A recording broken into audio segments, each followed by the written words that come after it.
Well, I am in the storefront that is across the street from my shop that I'm trying to prepare for a gift shop to open here before too long, I hope.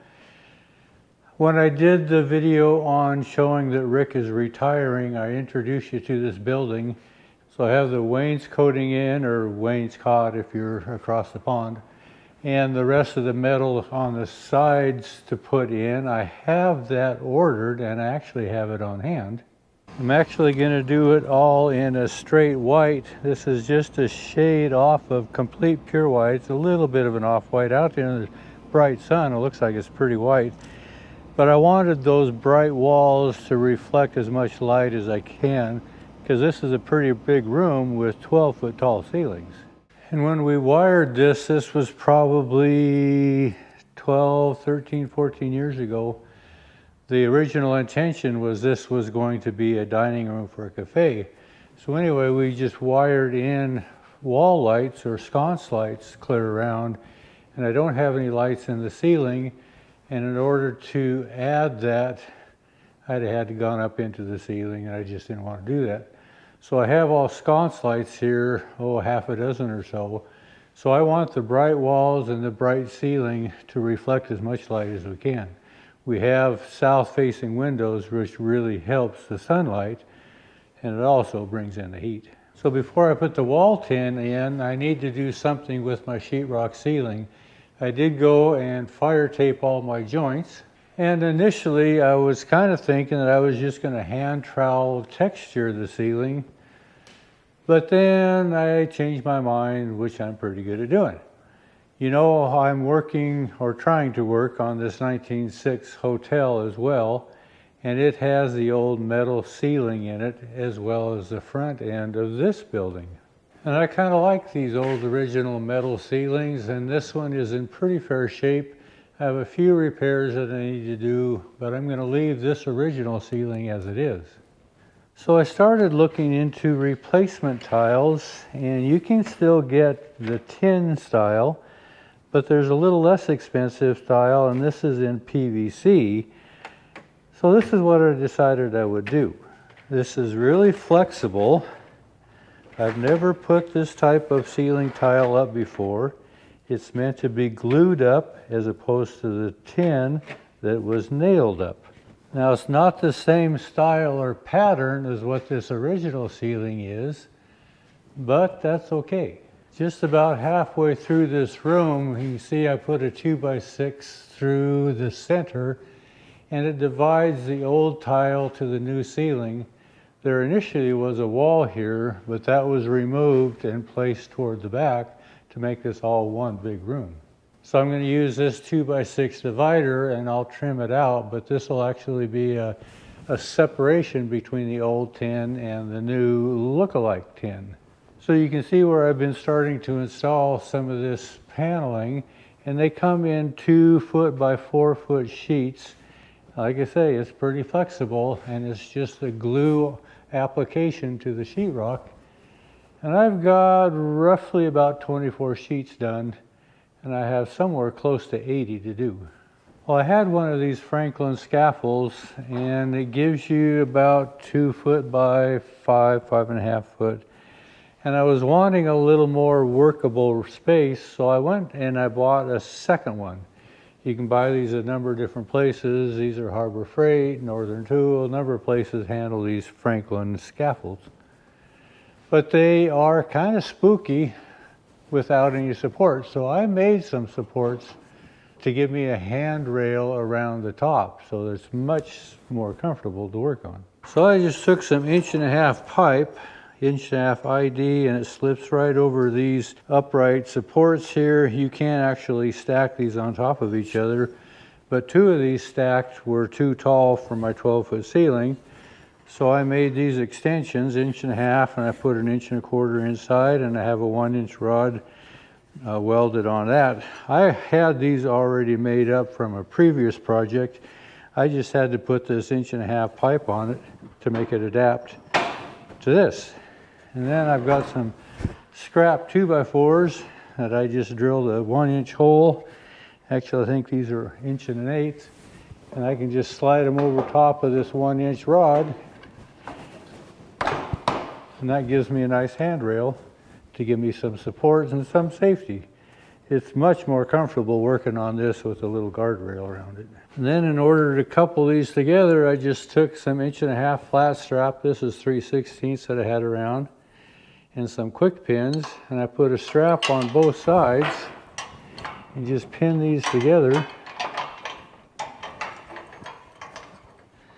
put these at a 3-inch spacing.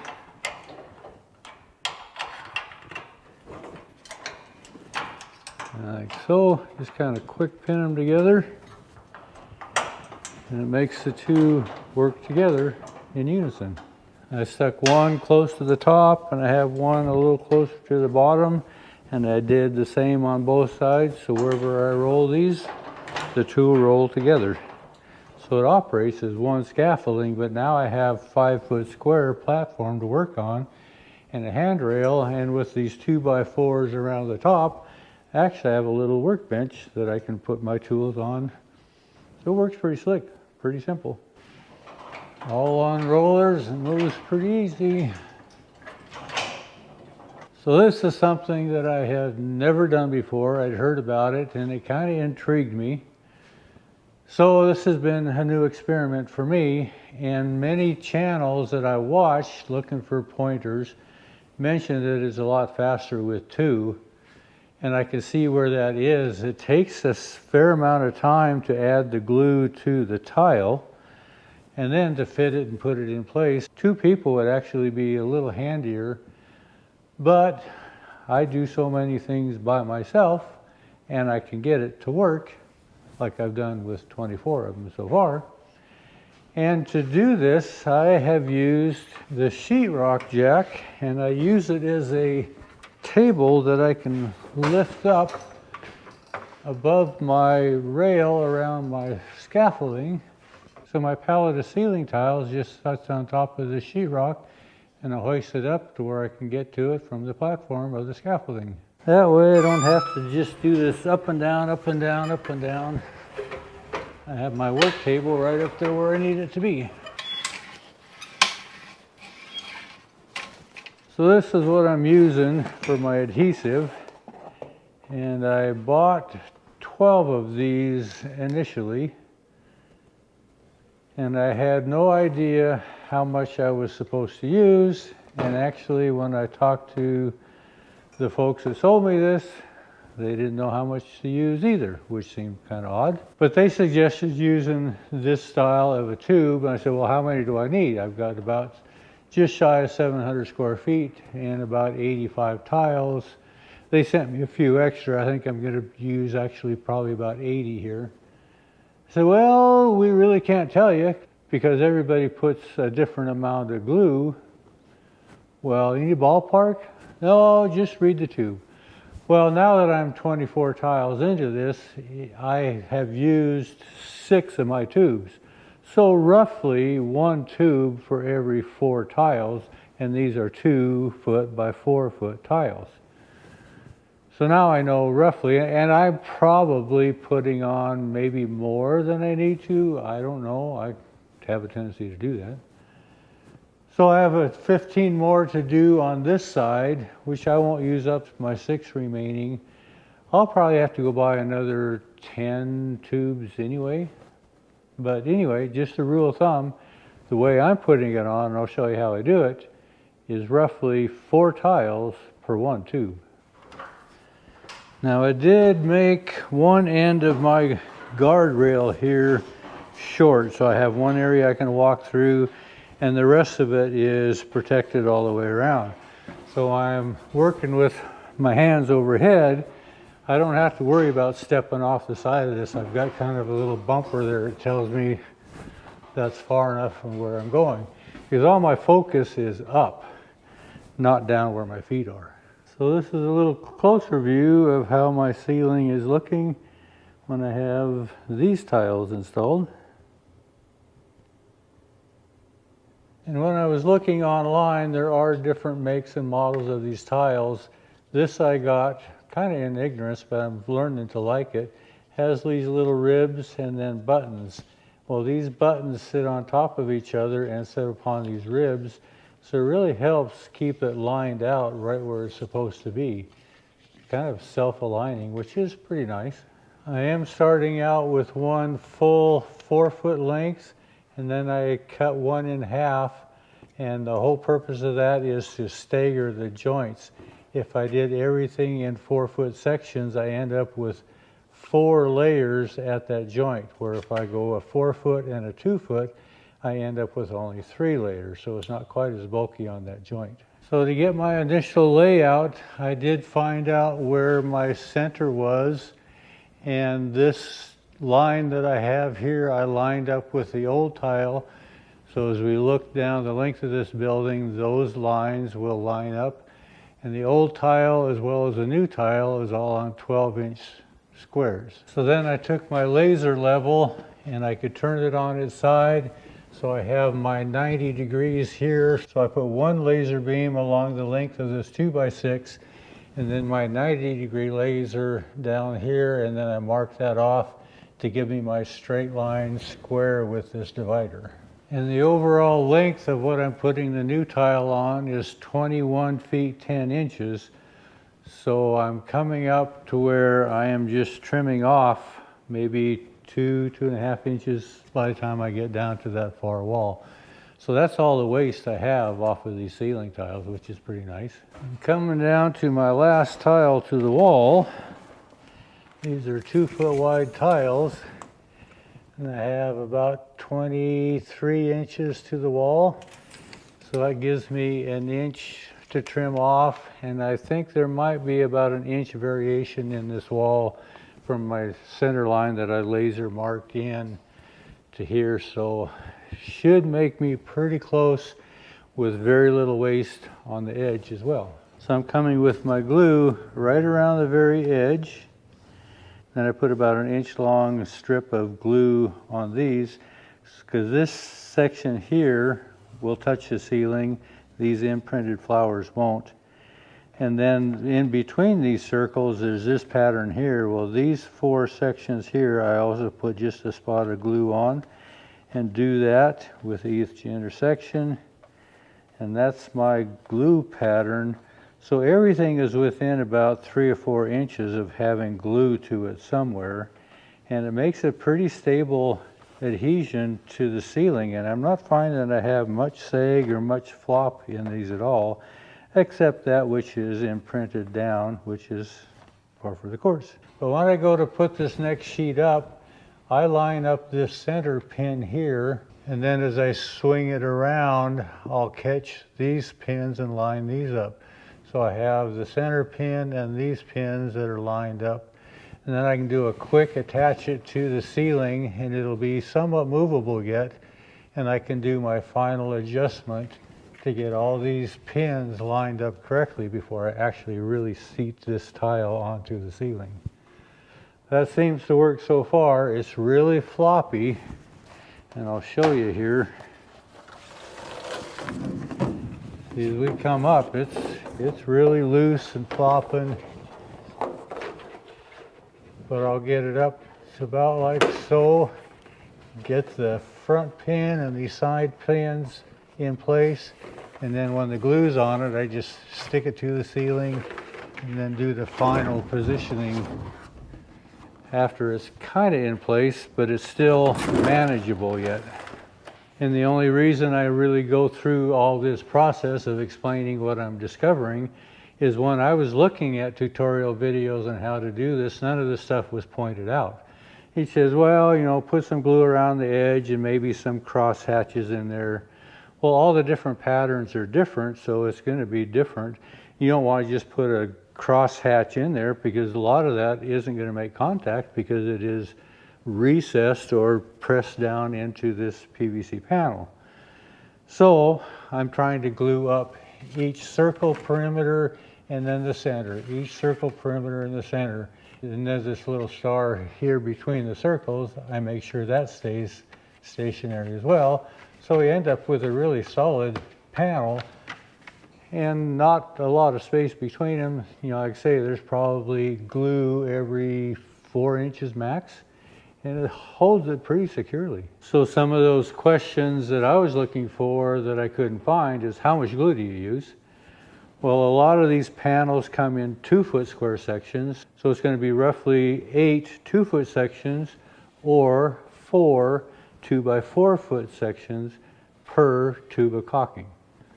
That would have been helpful. I'd have bought probably 2 cases instead of just 1 case, but I didn't know. Now I do. And then the thing about staggering the panels so you don't have 4 joints all coming in on each corner makes it really bulky and they don't stick real well. Well, even a 2-foot section, because all of these squares are in 1-foot sections, would also suggest that we stagger those so all the joints are only 3 layers thick and they have a tendency to lay a little flatter. Again, I didn't find that on a tutorial. I found it by experience, and I ended up having to take one down and then shifting, and it seems to work out much better. So doing all this and taking you through what I'm doing is kind of following the same thing as I do when I'm talking about my carriage work. You know, I try to get the camera in there to where you're seeing everything that I do. You know, when it comes to building wheels or coaches or whatever, that you can look at a video and say, oh, that's how it works. Well, that's what this is too. This is how it works for me. See, I'm trying to catch the circle because all these have contact with the ceiling. Then I do the center.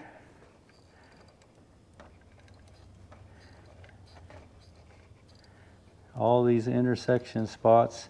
And then these 4 spots here also make contact with the ceiling. And I want those to be well glued and secured. One video I did watch says, you know, it doesn't necessarily mean that more glue is better. And I can kind of see that, but having it in the right spot is also just as crucial. And I do put it on each side of the button. For whatever reason, that's just what I've decided to do.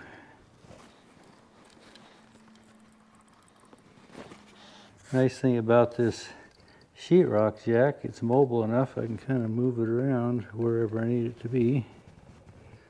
That's kind of my glue up pattern on this pattern of top. I double check, make sure I get everything. So hopefully this all shows up on how I do it. It's pretty floppy. Line up my center button. Work my sides into place. Somewhere in there. Do the initial tack. And I can fine tune. That seems to be pretty close. Needs to come over just a hair. Right about there.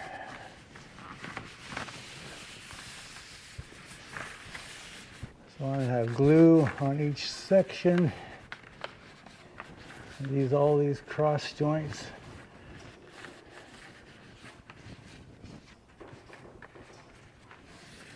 And the edge of all these circles I have glue. And then these patterns in between the circles, all those flat spots have glue on them around the outside perimeter. This is my joint. I just go around, work all those places in. That gives me my initial over the whole pattern, and I'll do this 2 or 3 times as it kind of sets up. It is a quick setting glue.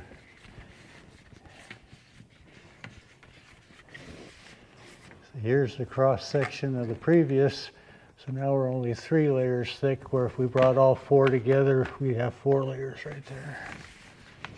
You know how to get into projects like this, doing the hotel or doing this store. I kind of hesitate a little bit about showing what I do in construction remodeling stuff, because there's so many of you out there that do it, have done it for a living, and I do it out of necessity. always have. But it reminds me of a saying. It was a statement made in a Abbott Downing catalog that I read years ago. But they made a statement in there that I have remembered ever since I read that. And the statement was, any carriage builder or coach builder can build a house. Not every house builder can build a stagecoach. And I found that to be true. I have given some coach work, buggy work to a local cabinet shop here in town, and it just drove him nuts because there was nothing square. You know, in home building, you try to make everything square. In coach building, usually nothing is square. So that there's so many more of you that do this for a living, but I like the variety along with the variety of what I do in the shop. I like the painting, the welding, the blacksmithing, the bending, the upholstery, all those type of things. And so I've never done this before, but that doesn't stop me. And if there's anything that I hope maybe you get from all my videos and the variety of things that I do is, have you ever done it before? No, but why not give it a try? This isn't really all that difficult once you kind of get the feel for it, and it's just the bravery to do something different. If you've never forge welded or never run an arc welder or never bent wood or never striped and lettered, give it a try. Stretch yourself. It's kind of fun. Anyway, I'll keep on picking away at it. Well, I lost my daylight, but I did get it finished. Kind of like that. Now I know typically when I use my LED light, the camera doesn't like it, so you probably got a lot of flickering going on. But good start. Still got the north side to do. We're halfway there. Appreciate you coming along. Thanks for watching.